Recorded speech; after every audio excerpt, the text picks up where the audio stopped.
skole, ikke? Ja!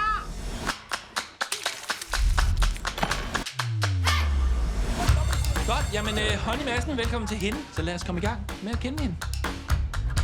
Kan du ikke fortælle lidt om dig selv? Vi hjælper hinanden i min familie. Hvad laver din mor og far? Min mor arbejder i et advokatfirma. Og hvad med din far? Han bor i en skov.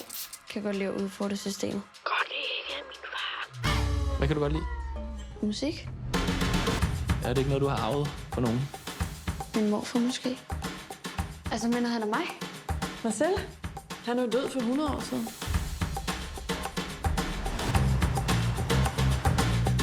Hallo? Hallo? Hvad laver du?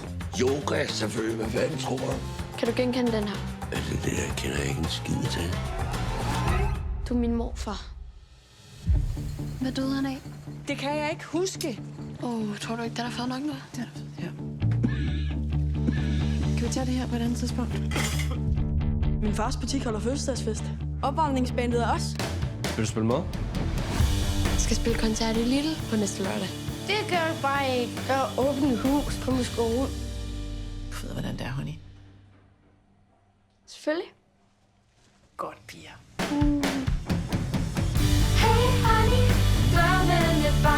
Du ved godt, du er med i et band, ikke? Hvad er det, der er så vigtigt? Du skal til at tænke lidt mere på dig selv. Men det er vigtigt, at man ligesom giver systemet noget modstand. Hvad er det, vi siger? Stærkere sammen.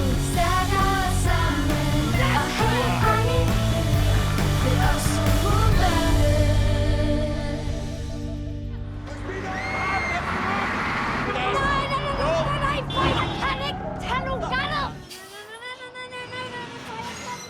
Jo, du kan. Så, kig.